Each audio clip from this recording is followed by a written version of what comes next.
Radio 2M. Faites entrer l'invité. Avec Mohamed Zouak. Bonjour chères auditrices, chers auditeurs fidèles à cette émission. Faites entrer l'invité spécial marocain du monde. Redynamiser la politique migratoire du Maroc, c'est l'objet d'un cycle de conférences et de journées de travail au sein de l'Université internationale de Rabat. Depuis 2013, le Royaume a initié une politique migratoire ambitieuse et plutôt rare dans les pays du Sud. La traditionnelle terre des migrations, devenue un corridor de passage des populations africaines vers l'Europe, prenait ainsi acte de son statut de pays d'immigration. En effet, environ 100 000 étrangers ont élu officiellement domicile au Maroc et le développement du pays pourrait attirer de plus en plus de compétences étrangères. L'intégration de ces populations, l'accès à l'école pour leurs enfants, la couverture santé, autant de sujets brûlants intégrés dans les politiques publiques ces dernières années. Le Maroc, qui a une longue expérience avec l'émigration de millions de Marocains à l'étranger, a l'ambition d'être un pays pilote dans la gestion de cette question migratoire en Afrique. Mais quel bilan peut-on faire de ces 10 ans de politique migratoire marocaine ? Quelle forme prendra-t-elle alors que l'aspect sécuritaire est devenu central pour les capitales européennes dans leurs relations avec Rabat ? Et quelle influence pourrait avoir la montée en puissance des gouvernements d'extrême droite, par exemple en Italie ou aux Pays-Bas, mais aussi du vote tout récent en France de la nouvelle loi immigration qui aura des conséquences pour les étudiants marocains, mais aussi au niveau du regroupement familial. Et pour parler de cet ambitieux sommaire, Mehdi Aliwa. Bonjour Mehdi Aliwa. Bonjour. Merci d'avoir accepté notre invitation. Vous êtes sociologue, spécialiste des migrations à Sciences Po Rabat, à l'Université internationale de Rabat, et vous êtes directeur de la chaire Migration, Mobilité, Cosmopolitisme. Merci donc d'être avec nous. Et vous avez lancé tout récemment, lundi et mardi, un Policy Kitchen intitulé Redynamiser la politique migratoire nationale. Alors avant d'expliquer cet anglicisme, Policy Kitchen, est-ce qu'on peut déjà faire un bilan des 10 ans de la stratégie nationale d'immigration et d'asile dont j'ai parlé en introduction ? Mehdi Aliwa. Oui, bien sûr, on peut en faire un bilan. D'ailleurs, beaucoup d'institutions nationales ou gouvernementales l'ont fait et le font annuellement ou à certaines périodes d'échéance. Donc, grosso modo, il y a le constat que la loi, pas la loi, mais cette stratégie nationale de l'immigration et de l'asile a introduit en fait un biais, c'est-à-dire que d'un côté, il y a une population qui peut bénéficier d'un ensemble de services sociaux comme le prévoit la Constitution marocaine de 2011 et d'un autre côté, tout un ensemble de populations qui n'y parviennent pas. Donc on est toujours dans une dichotomie entre les migrants indésirables, dits sans papier, mais qui vivent là, qui sont installés là depuis de longues dates, qui ne parviennent pas à régulariser leur situation, et des migrants qui ont été régularisés dans 2 campagnes extraordinaires et qui bénéficient d'un ensemble de droits, même si tout n'est pas parfait. Grosso modo, chaque fois, il y a des améliorations, il y a des efforts qui sont faits au niveau national, mais aussi au niveau régional et communal, au niveau local. Il y a beaucoup de choses qui se font. Et donc, on peut donner, selon ce qu'on regarde, on peut donner à la fois des messages extrêmement positifs et montrer le Maroc comme modèle, et inversement, selon la population qu'on regarde, on peut montrer exactement l'inverse, avec des discriminations et des violences. Donc, en fait, voilà, il y a des choses à améliorer dans le sens où la politique est à mi-chemin. On n'a pas fini le chemin, ou dans l'idée que si le Maroc a une politique de mobilité vis-à-vis de l'Afrique et vis-à-vis de l'Europe, notamment par rapport à ses ressortissants, il doit prendre en compte l'ensemble d'une population, bien sûr, avec toutes les précautions qu'il faut, notamment de sécurité, notamment d'éligibilité aux droits, mais on ne peut pas la diviser en 2. Et en fait, c'est ce qu'on regarde aujourd'hui au bout de 10 ans. C'est pour ça qu'on parle de redynamiser, parce qu'il y a toute une partie des gens qui sont encore restés sur le bas-côté. Alors, mi-chemin, effectivement, après ces 10 ans de stratégie nationale d'immigration et d'asile, alors justement, vous avez conçu ce concept de Policy Kitchen. Alors, quelles sont les ambitions de ce Policy Kitchen ? Et d'ailleurs, vous allez nous expliquer un petit peu le concept. Est-ce que c'est pour cuisiner un petit peu les politiques, le gouvernement sur ces questions migratoires et cette politique migratoire, ou bien réfléchir et proposer peut-être des recettes pour redynamiser, comme vous avez intitulé ce Policy Kitchen. Mehdi Aliwa. Oui, c'est plutôt la deuxième position. Nous sommes des universitaires et nous sommes suffisamment humbles pour savoir que ce n'est pas nous qui avons la charge de la responsabilité gouvernementale, qui est une charge complexe. Évidemment, nous sommes dans un autre rôle ici. C'est un anglicisme parce que c'est dans les universités d'Amérique du Nord qu'est né le concept. Au Maroc, on a cela d'une autre manière. C'est ce qu'on appelle l'évaluation des politiques publiques. Donc, les universités ont créé des espaces de concertation, un peu sur le modèle dans les sciences politiques. Et donc, je suis sociologue et aussi politiste sur les questions des politiques publiques.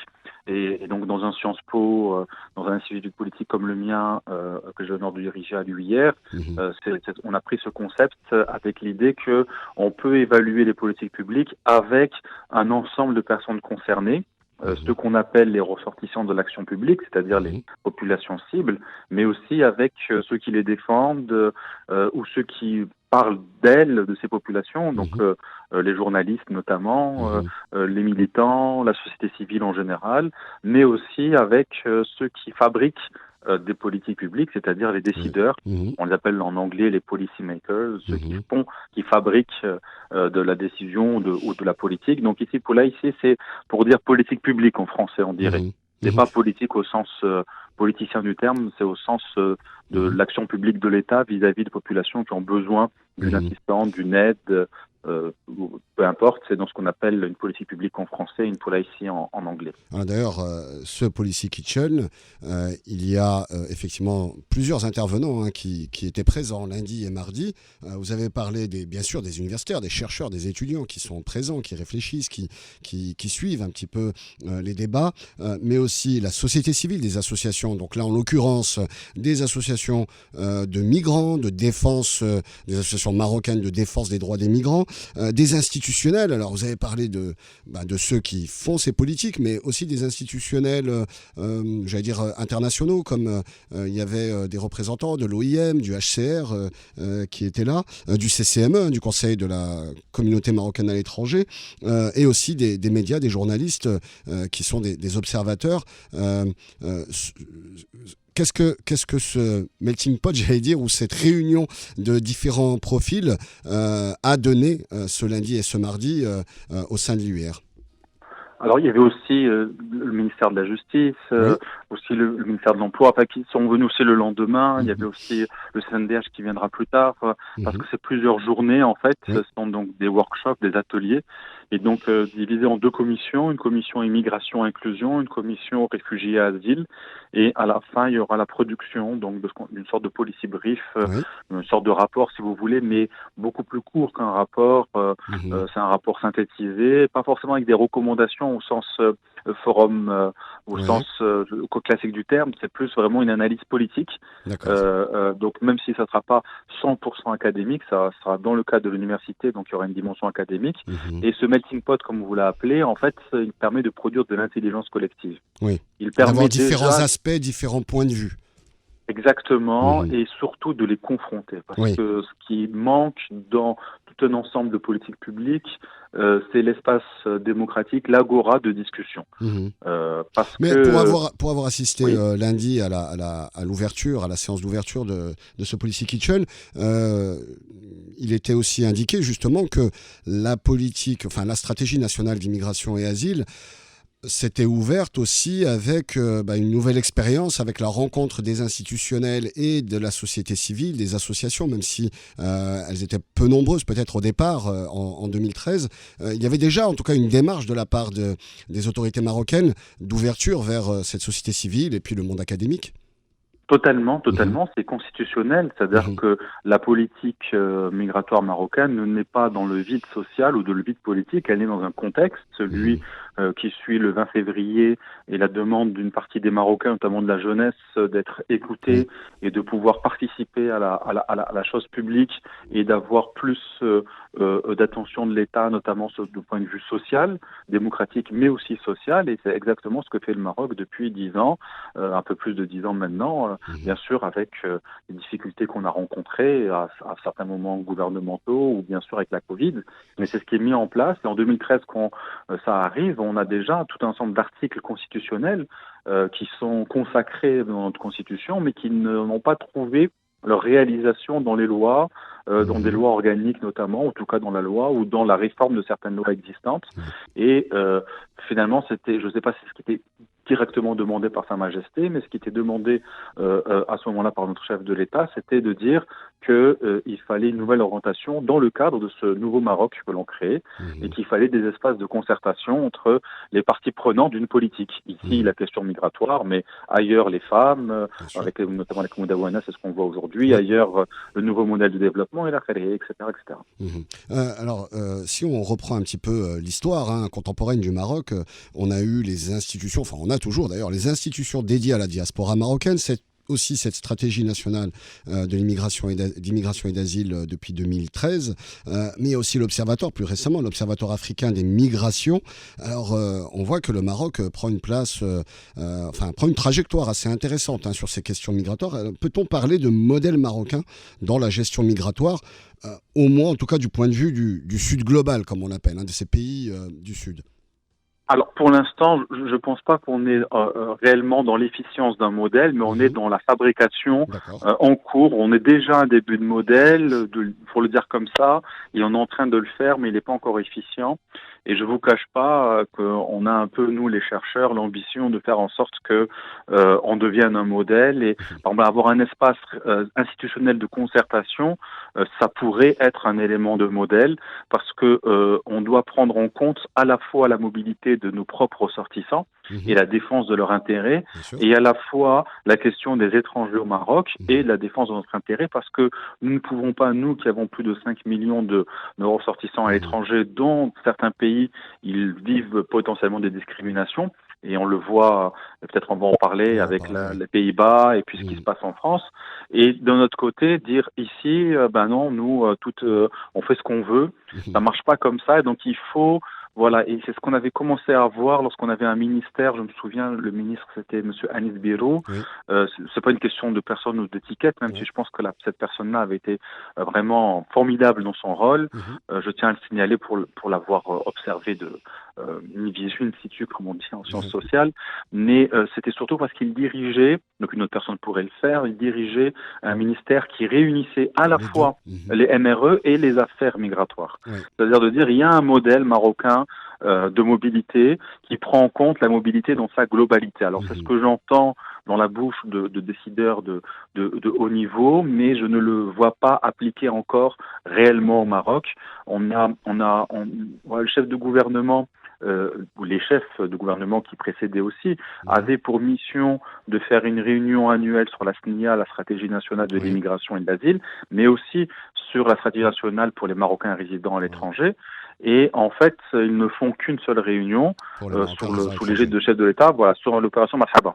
Oui, alors justement, sur la question ministérielle, institutionnelle, est-ce que la disparition, en tout cas il n'y a pas de ministre, ni de ministre délégué, ni de secrétaire d'État, comme on avait dans les gouvernements précédents, avant le gouvernement actuel, de ministère délégué auprès de la diaspora marocaine, auprès de la communauté marocaine étrangère et des affaires de la migration. Est-ce que ça, c'est quelque chose qui a été relevé au sein des débats hier et avant-hier, au sein de ce Policy Kitchen à l'Université internationale de Rabat, pardon? C'est même la première chose qui est arrivée, que ce soit arrivé par les journalistes, que ce soit arrivé par des ONG de migrants, que ce soit arrivé par des chercheurs, même des doctorants, même des des étudiants chercheurs. Et ça fait l'unanimité dès le début qui pilote la SNIA réellement. C'est-à-dire la question de la gouvernance. Voilà, on a un déficit de gouvernance, on a une multiplication de leadership, on a une multiplication d'institutions ou de gens qui veulent prendre le leadership, et c'est pas très clair. Alors c'est pas très grave, on pourrait fonctionner de manière coordonnée dans une sorte de transversalité, mais à la fin le leadership c'est censé être le chef de l'État, le chef de gouvernement, pardon, et le chef de gouvernement l'actuel et les précédents ne se sont pas intéressés à cette question-là, et même sur les MRE se pose aussi cette question. Alors pourquoi c'est délicat en fait? C'est parce que après la critique, il faut aussi le diagnostic. C'est parce que pour les étrangers au Maroc, il est évident que ça relève du ministère de l'Intérieur, comme dans la plupart des pays du monde. Oui. Et pour les Marocains à l'étranger, il est logique que ça relève aussi que ça relève plutôt du ministère des Affaires étrangères. des Affaires étrangères. Et là-dessus, du coup, arriver à avoir une politique qui mélange international et domestique, c'est très compliqué. Je pense qu'il n'y a pratiquement aucun pays du monde qui l'a réussi. Si le Maroc réussissait un tour de force comme celui-ci, et ce qui donnait l'impression avec le ministère dédié au MRE et aux affaires migratoires à l'époque, ça serait là on aurait réellement un modèle, non seulement un modèle marocain et africain, mais un modèle innovant. Effectivement. Alors, un aspect qui est quand même important aussi quand on parle de politique migratoire, c'est l'aspect sécuritaire qui est devenu central dans les relations internationales, notamment entre l'Europe et les pays du Sud. Est-ce que ça aussi, je pense, ça a été dans la bouche de plusieurs intervenants dans votre Policy Kitchen, Mehdi Aliwa? Oui, mais on a essayé de recentrer quand même sur la question marocaine. D'accord. Ce qu'on a montré, c'est que d'un point de vue sécuritaire, finalement, le Maroc a réussi sa stratégie parce que dans la stratégie, il était toujours question de ne pas laisser le trafiquant d'êtres humains ou de ne pas laisser n'importe qui circuler comme il voulait, etc. Qu'il fallait aussi un outil sécuritaire, un dispositif sécuritaire pour pouvoir permettre le maintien, de l'ordre et la protection des citoyennes marocaines ou des non ressortissants résidents au Maroc. Donc, de ce point de vue-là, il y a une certaine réussite, mais en même temps, l'imposition européenne sur la question de la gestion des frontières met le Maroc dans une impasse. Il y a une sorte d'impasse sécuritaire. Pourquoi il y a une impasse sécuritaire? Parce que pour l'instant, la seule réponse trouvée, c'est d'essayer de déplacer les populations à l'intérieur du territoire pour alléger la pression sur les frontières avec l'Europe et notamment avec un partenaire stratégique, et un partenaire stratégique, l'Espagne. Mais d'un autre côté, on ne peut pas empêcher tous les Marocains d'essayer de passer en Europe. On n'y arrive pas et on a beaucoup de nos ressortissants qui tentent. C'est la vérité. Ils sont très nombreux. C'est parce que les Marocains essayent de passer clandestinement qu'une route s'est ouverte et que des étrangers venus d'Afrique et du Moyen-Orient font la même chose que les Marocains. Et que donc là, on n'arrive pas à régler cette question-là. Donc c'est comme si on veut sauver une porte de sortie sans maîtriser, pour le dire autrement, une porte d'entrée. Et là, on est dans une impasse sécuritaire. C'est pour ça qu'il faut un modèle de mobilité dans lequel les gens peuvent circuler plus librement, plus aisément, et ensuite arrive l'intervention de savoir qui a le droit de rester ou pas. Et c'est peut-être là qu'il faudrait mettre entre guillemets la frontière et pas forcément sur des lignes fixes sous pression de l'Union européenne parce que au fond on n'y arrive pas parfaitement. Alors on le voit aussi au niveau de l'Europe, des gouvernements d'extrême droite qui montent en puissance. En Italie, on l'a vu, plus récemment aux Pays-Bas, on a fait une émission d'ailleurs dédiée à ce pays et au succès électoral de Wilders.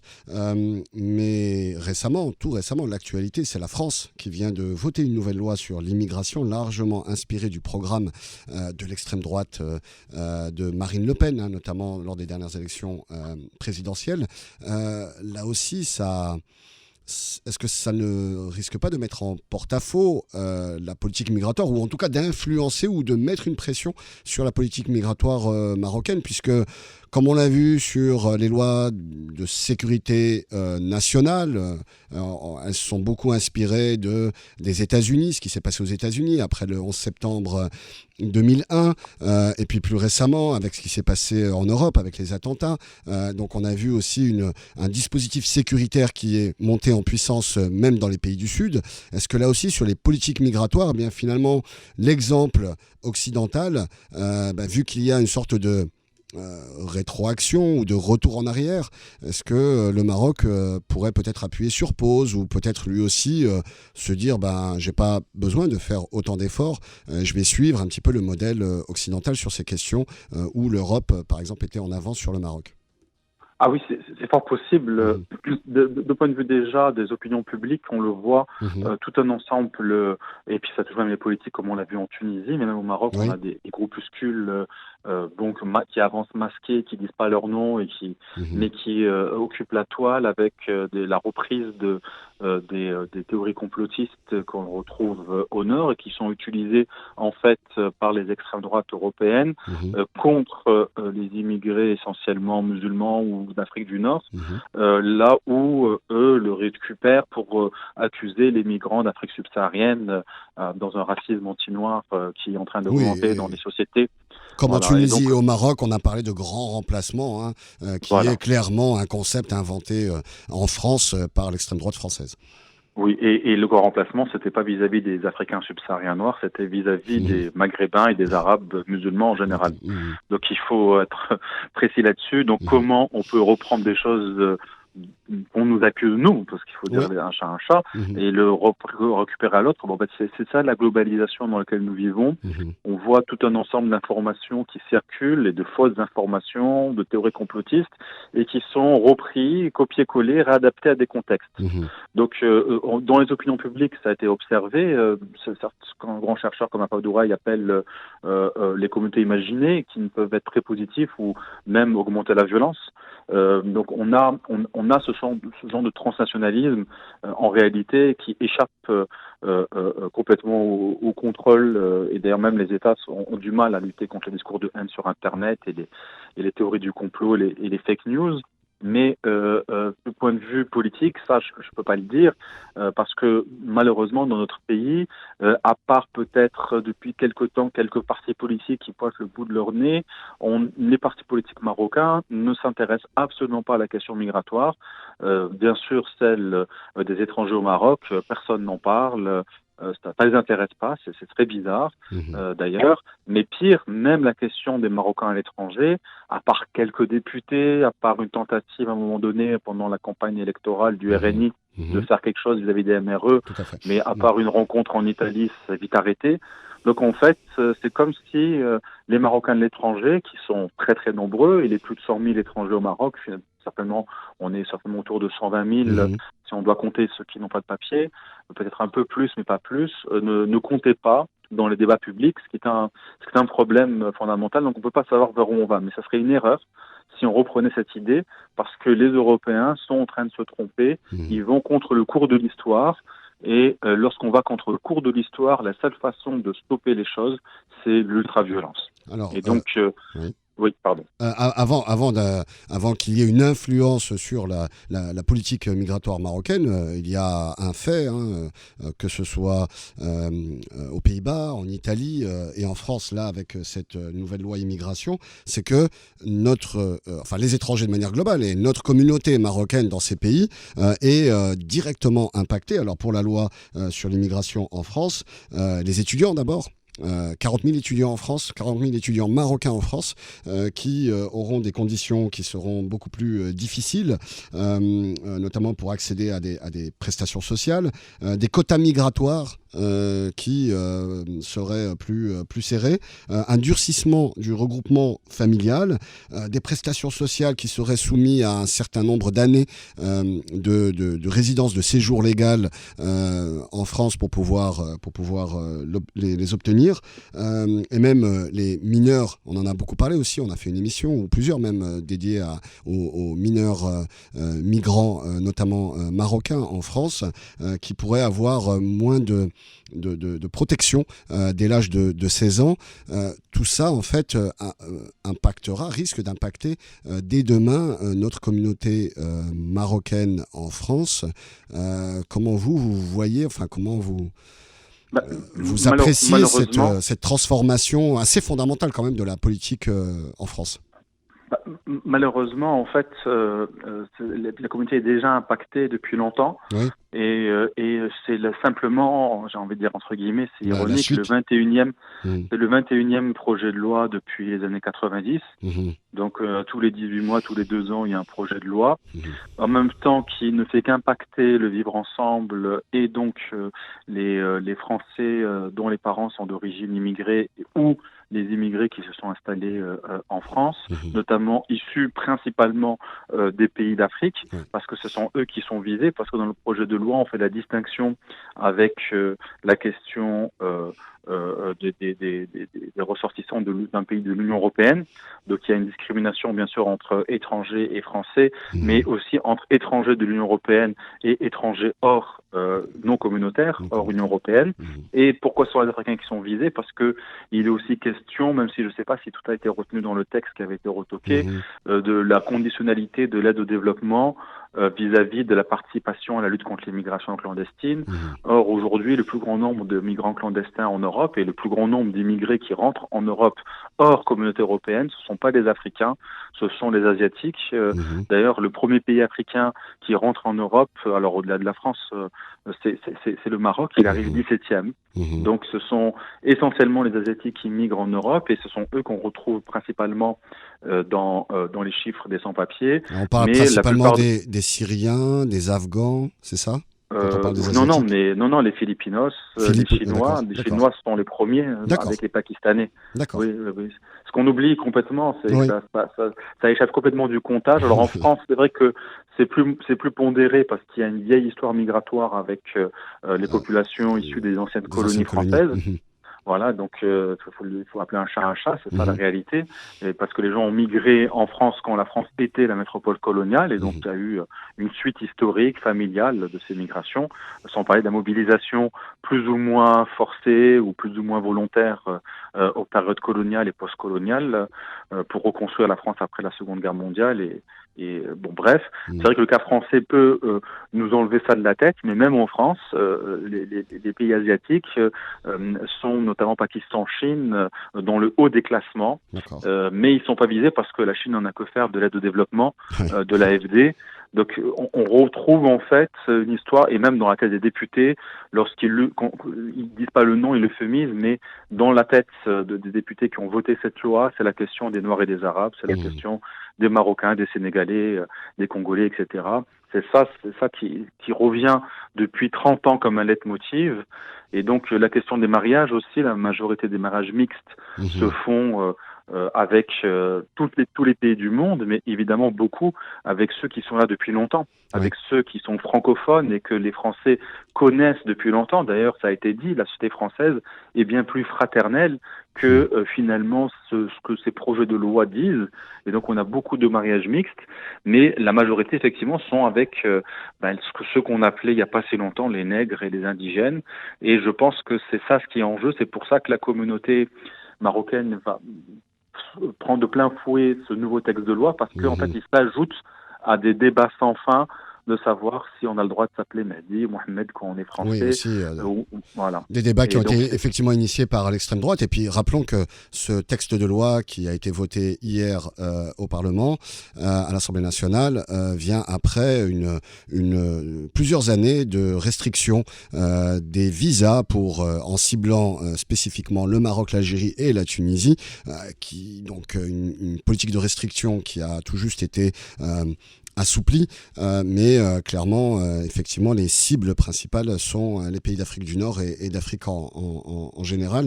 Est-ce qu'on peut dire que là, pour le coup, c'est l'extrême droite qui dicte un petit peu l'agenda sur ces politiques migratoires, la politique migratoire française et européenne? C'est ce que disent la moitié des éditos français, même de droite. On pense que c'est une victoire du LR et du RN, mais il y a quelque chose, c'est parce que en fait, même si ce n'est pas exactement le programme de l'ancien Front National devenu RN, ni de cette droitisation ou extrême droitisation des Républicains, du LR, sous la direction de Ciotti, il n'empêche que la logique de préférence nationale, la logique de la conditionnalité, la logique de discriminante de non-accès à la nationalité pour les uns et en permettant l'accès pour les autres, tout ça fait une rupture dans le sacro-saint, on va dire, républicanisme, ce qu'on appelle l'égalité républicaine en France. Et donc, oui, il y aura un avant et un après, mais malheureusement, ça n'a pas, ce n'est que le résultat, c'est une fuite en avant permanente. C'est-à-dire que à chaque fois, ça c'est les juristes le savent bien, quand il y a une inflation de loi sur un souci et que la loi ne réussit pas à régler les choses, c'est que le problème n'est pas la loi, le problème est ailleurs. Et donc quand on fait une nouvelle loi tous les 2 ans, forcément on est obligé d'en mettre, et quand on ne règle pas les problèmes, à chaque fois on en met plus. Donc à chaque nouvelle loi, on rajoute une dimension Donc, je ne sais pas jusqu'où ça va aller, mais c'est très préoccupant, effectivement. Eh bien, en tout cas, la politique migratoire marocaine, 10 ans. Espérons qu'elle ne prendra pas le chemin de ces politiques migratoires en Europe. Merci beaucoup, Mehdi Aliwa. Je rappelle, vous êtes sociologue spécialiste des migrations à Sciences Po Rabat, à l'Université internationale de Rabat et directeur de la chaire Migration, Mobilité, Cosmopolitisme. Merci beaucoup de nous avoir détaillé un petit peu cette politique migratoire marocaine et ce Policy Kitchen qui est en discussion au sein de l'UIR. Tout de suite, la suite de votre programme avec le Flash Actu, Myriam Atarka. Et puis moi, je vous donne rendez-vous prochainement pour une nouvelle émission. Faites entrer l'invité spécial marocain du monde. Merci, au revoir.